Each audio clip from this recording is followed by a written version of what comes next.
This video is sponsored by OneFootball app. OneFootball is the best football app for all the football fans out there. FIFA World Cup is here, and if you want to follow each and every news from the FIFA World Cup का पूरा campaign, you need to download OneFootball app because OneFootball app covers everything regarding football. Each and every news will be sent to your phone via notifications. Also, you can follow your favorite team, catch their live scores, live lineups, review, preview. Each and everything is available on OneFootball app. So what are you waiting for? The link is in description. भाई साहब, download OneFootball app and enjoy football with OneFootball. Hey guys, welcome back to another video of AKG. भाई साहब, Spain versus Germany खत्म होता है 1-1 के जो है वो मार्जिन से। आज की वीडियो में मैं आपको इस गेम के बारे में छोटा सा रिव्यू देने वाला हूँ और मेरे को क्या लगता है स्पेन के गेम प्ले के बारे में। टिकी टाका तो चल रहा है लेकिन कुछ प्रॉब्लम्स है जो मैं एड्रेस करना चाहता हूँ। साथ ही साथ जर्मनी अब कैसे क्वालिफाई कर पाएगी अगले राउंड में, वो भी जो है वो हम डिस्कस करने वाले हैं। छोटी सी वीडियो होगी, ज़्यादा लंबा नहीं रखूँगा।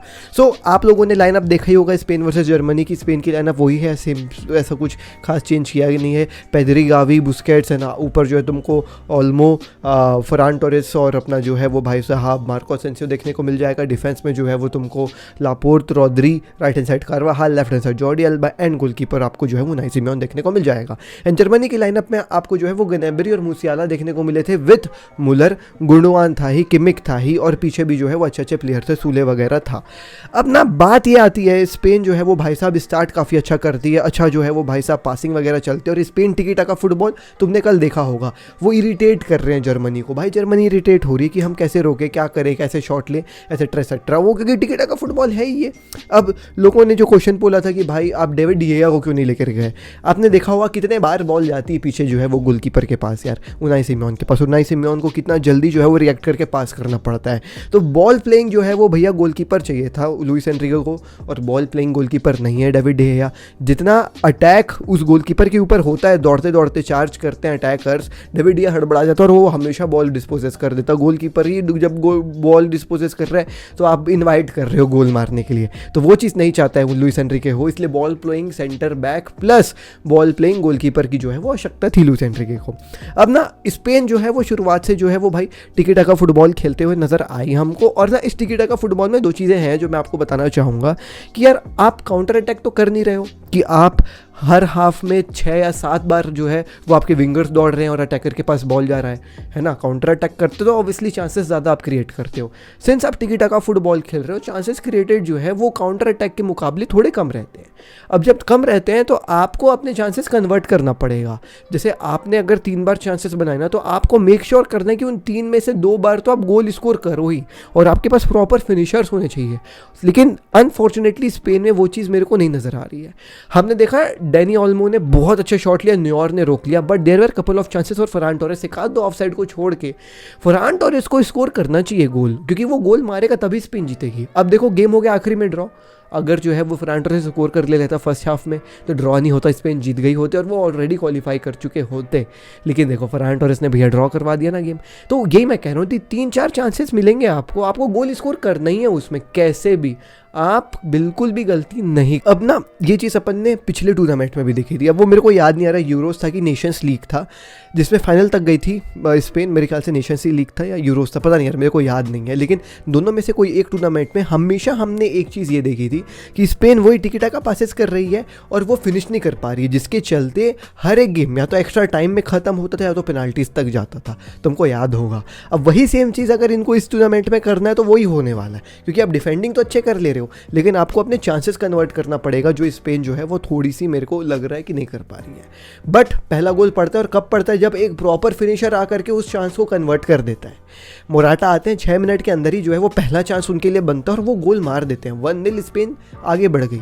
अब यही मैं कह रहा हूँ कि एक अगर प्रॉपर फिनिशर होगा ना तो स्पेन की चांसेस बहुत जाएंगे, क्योंकि चांसेस बनेंगे और बहुत अच्छे चांसेस बनेंगे, बस आपको कन्वर्ट करना पड़ेगा।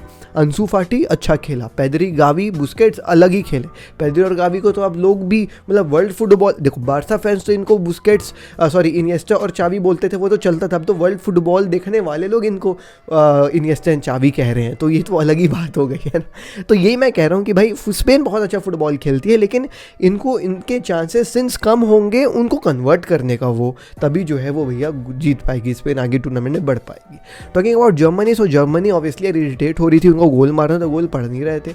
एंड एक और चीज़ मैं आपको कहना चाहूँगा, उनाई सिमियोन भाई बहुत अच्छा खेल रहा था। स्पेन आपको हर बार हाई लाइन बनाते हुए नजर नहीं आएगी, once in a while high line बनाते हुए नजर आएगी, और उस हाई लाइन वाले चांसेस में आपको जो है वो भैया चीरफाड़ करना पड़ेगा। जर्मनी सेकंड हाफ में ज़्यादा अच्छा फुटबॉल के लिए as compare to first half, ज़्यादा अटैकिंग चांसेस अपन को जो है देखने को मिले, मोस्ट प्रोबेबली क्योंकि बुस्केट्स थक गए थे, वो चीज़ आपने देखा ही होगा, हमेशा काउंटर अटैक उनके थ्रू बन रहे थे। अब वहाँ पे जर्मनी ने भैया चांसेस लिए, लेकिन Unai Simon was on the top of his game, जिसके चलते स्पेन बनी हुई थी आखिरी तक। लेकिन जो वो जर्मनी के जो जिसने गोल मारा वो ऐसे सब्स्टिट्यूट आए थे, सुपर सब, और उन्होंने जो है वो भैया गोल मार करके 1-1 जो है वो जर्मनी की जान में जान डाल दी। अगर ये गेम जर्मनी हार गई रहती तो Germany out of the world cup थी भाई, लेकिन सिंस जर्मनी ने ड्रॉ कर लिया, अब मैं आपको बताता हूँ कि कैसे जर्मनी आगे क्वालिफाई कर सकती है। तो अगर तुम पॉइंट्स टेबल के ऊपर नजर डाल दोगे तो अभी भी जर्मनी जो है वो बॉटम में है, ऊपर उनके कोस्टा रिका है, ऊपर जापान और ऊपर स्पेन है। अब यहाँ पे देखो अगले गेम्स क्या है, Spain versus Japan and Germany versus Costa Rica. Spain versus Japan में यहाँ पे जर्मनी को ये चाहिए कि भाई साहब जापान को हरा दे स्पेन जो है वो जीत जाए, जापान जो है वो हार जाए ये वाला गेम। और अगर जापान ये वाला गेम हार जाएगी और on the other hand Germany versus Costa Rica में जर्मनी अगर अच्छे गोल डिफरेंस से जो है वो जीतती है वो गेम, तभी जो है वो क्वालिफाई कर पाएगी। तो अब जर्मनी की पूरी जो है वो भाई साहब आगे की कहानी स्पेन के हाथों में है। अगर स्पेन जापान को हरा देती है तो जर्मनी जो है वो बाहर हो जाएगी। आई होप सो, मैंने जो आपको बताया वो आप पॉइंट्स टेबल देख करके ऑल क्लियरली समझ गए होंगे। एनीवेज यही थे मेरा छोटा सा रिव्यू, आई होप सो आपको मजा आया होगा। मिलता हूँ अगली वीडियो में। दिस इज आशीष की सनी वर्टिकल पीस विस्कल जारसा, जय हिंद। एंड गिव अवे चल रहा है हमारे चैनल पे, डिस्क्रिप्शन में मैंने पूरे डिटेल्स बताती हैं, गूगल फॉर्म आपको केवल भरना है, आप भर दो, गिव अवे में जो है वो पार्टिसिपेट कर लोगे, ठीक है। चलो मिलता हूँ, रात को वॉच अलॉन्ग होगा ब्राज़ील वाला, आ जाना देखने के लिए। चलो बाय।